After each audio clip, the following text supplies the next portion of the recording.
La adicción sigue siendo una de las realidades clínicas más mal entendidas de nuestro tiempo. Durante años, muchas personas han repetido la misma idea, que quien consume, consume porque quiere, porque no tiene fuerza de voluntad, porque ha tomado malas decisiones. Pero hoy sabemos que eso no explica lo que realmente ocurre. La adicción no es solo un mal hábito, no es solo una conducta repetida, es un trastorno complejo, un trastorno que cambia la forma en la que el cerebro procesa el placer, la motivación, el estrés, la memoria emocional y el autocontrol.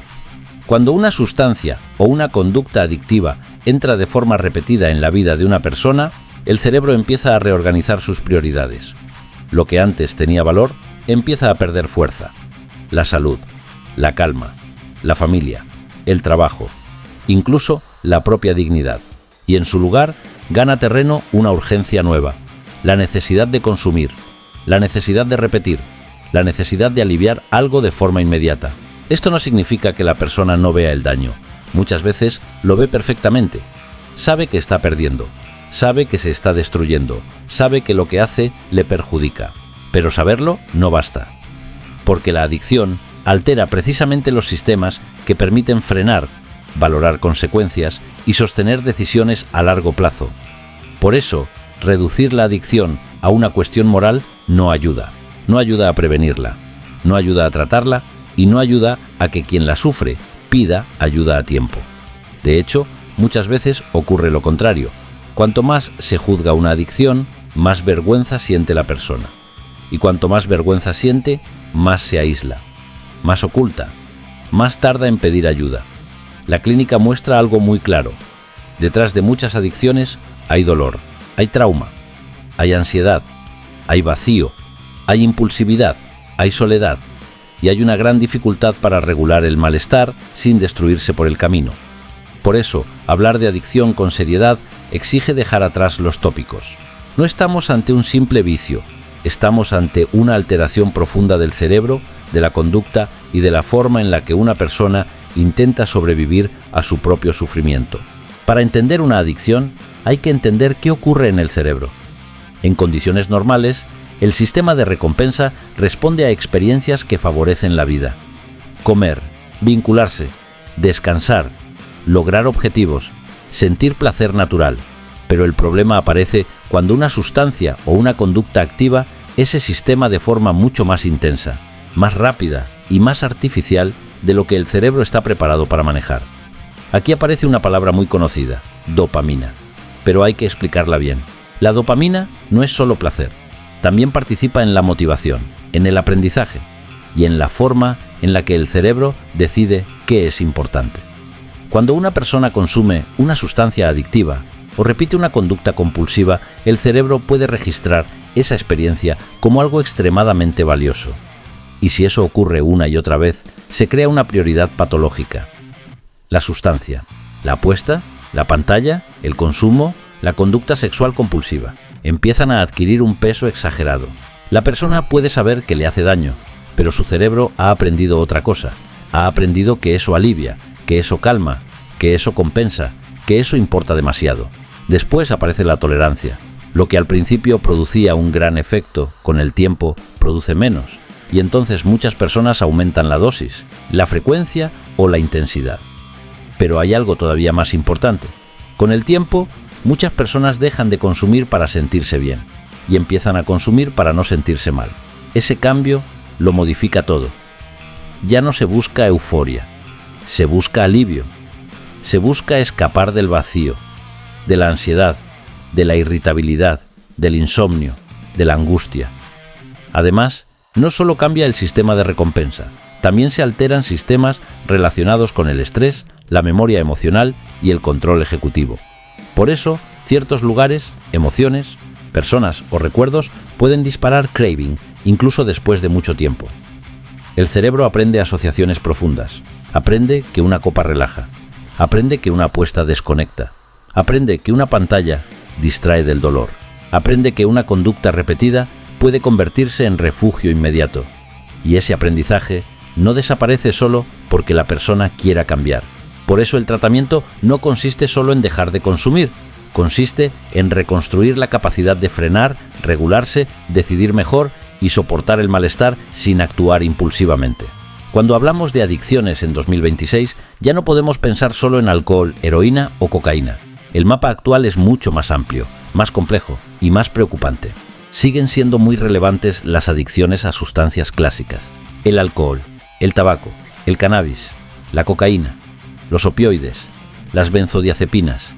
Pero junto a ellas han crecido otras formas de dependencia que afectan de lleno a la vida cotidiana. Apuestas online, uso problemático de Internet, videojuegos, pornografía, nicotina en nuevos formatos y consumo combinado de varias sustancias a la vez. El alcohol sigue ocupando un lugar central, no solo por su impacto sobre la salud, sino porque está profundamente normalizado. Muchas personas no perciben el riesgo hasta que ya existe dependencia, deterioro relacional o pérdida de control. El tabaco mantiene una enorme carga de enfermedad y además ha cambiado su presentación con cigarrillos electrónicos, vapeadores y nuevos dispositivos especialmente atractivos para población joven. El cannabis también merece atención especial. Ha bajado mucho la percepción de riesgo en muchos entornos, pero al mismo tiempo han aumentado las formas de consumo frecuente y las presentaciones más potentes. Eso tiene consecuencias en la motivación, en la ansiedad, en la memoria, en el funcionamiento diario. También preocupan mucho los hipnosedantes y las benzodiazepinas. Muchas veces se consumen con falsa sensación de seguridad por tratarse de fármacos, pero pueden generar dependencia real y su retirada debe manejarse con prudencia. Los opioides siguen siendo especialmente delicados por su capacidad de generar dependencia severa y por el riesgo extremo en recaídas y sobredosis. Y los estimulantes, como cocaína o metanfetamina, siguen asociados a impulsividad, compulsión, alteración del ánimo y deterioro mental importante. Pero además de las sustancias, las adicciones comportamentales ya son un problema clínico serio. Las apuestas online reúnen varios ingredientes muy peligrosos: acceso inmediato, repetición rápida, anonimato y refuerzo intermitente. Los videojuegos pueden dejar de ser ocio y convertirse en una forma de evasión total.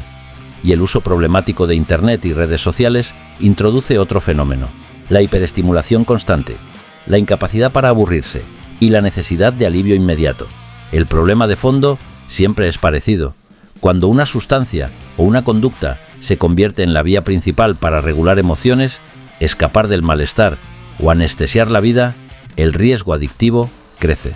No todo el mundo desarrolla una adicción y eso obliga a hacerse una pregunta importante: ¿por qué unas personas sí y otras no? La respuesta nunca es simple. No existe una sola causa.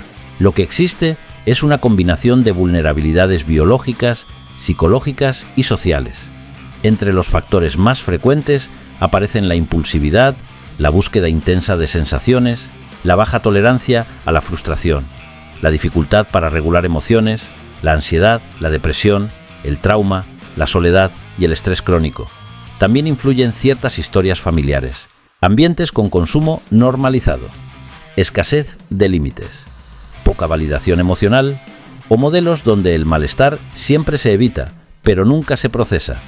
A eso se suman variables como el TDAH, algunos rasgos de personalidad, la exposición temprana a sustancias y la disponibilidad continua de estímulos adictivos.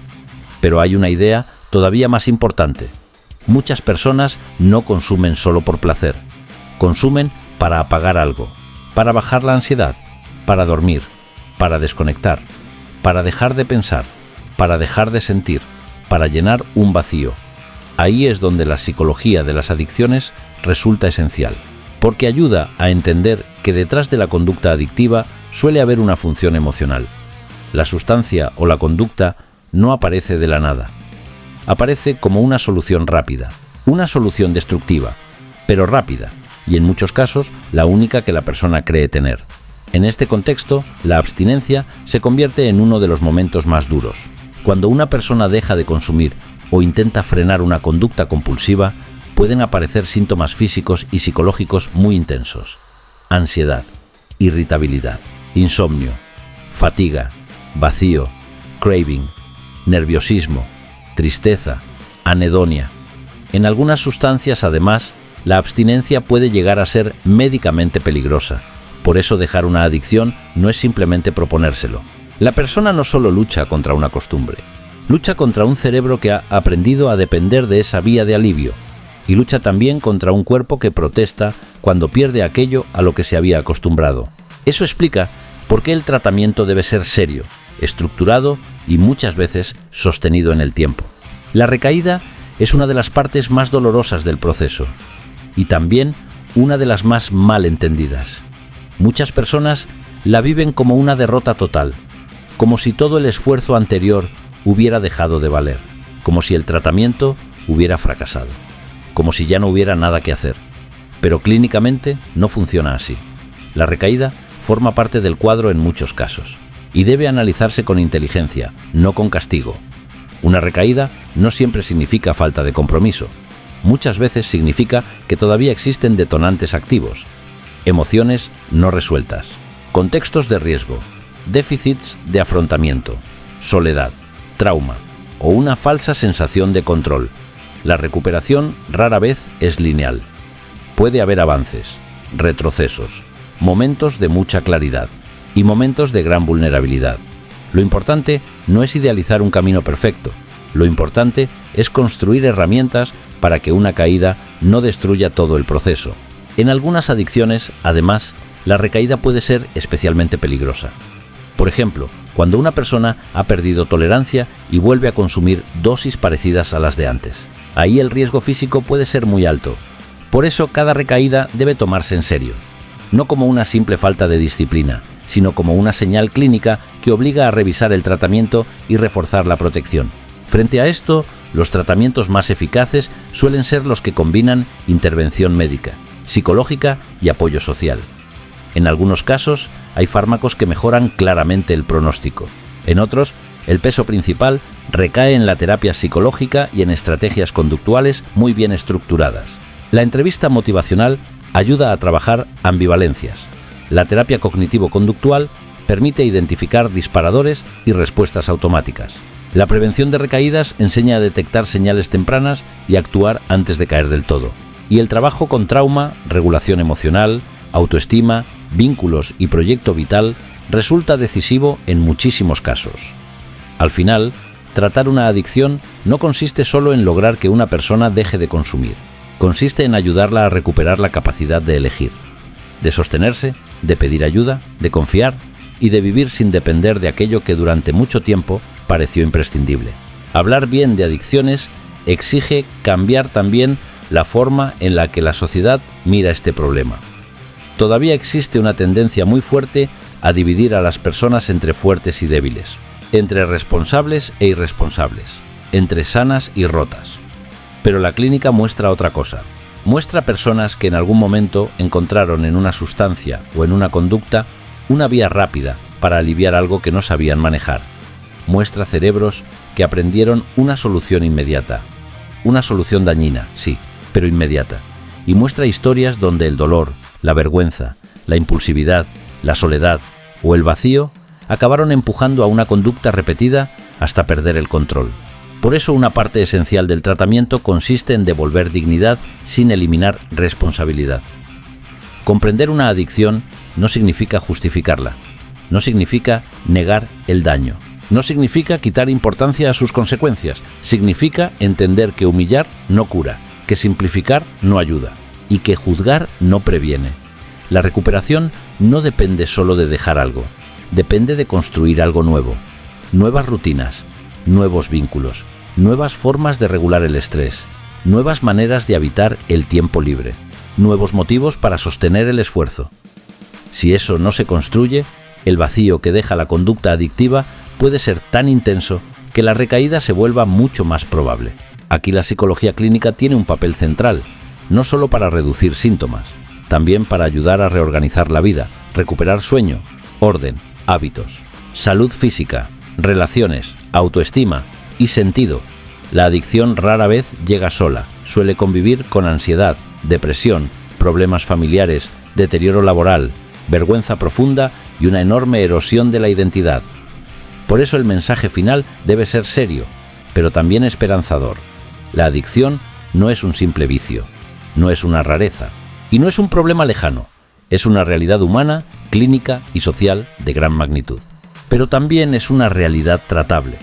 Con evaluación rigurosa, intervención profesional, continuidad asistencial y un abordaje integral, muchas personas consiguen recuperar control, reducir recaídas y reconstruir su vida.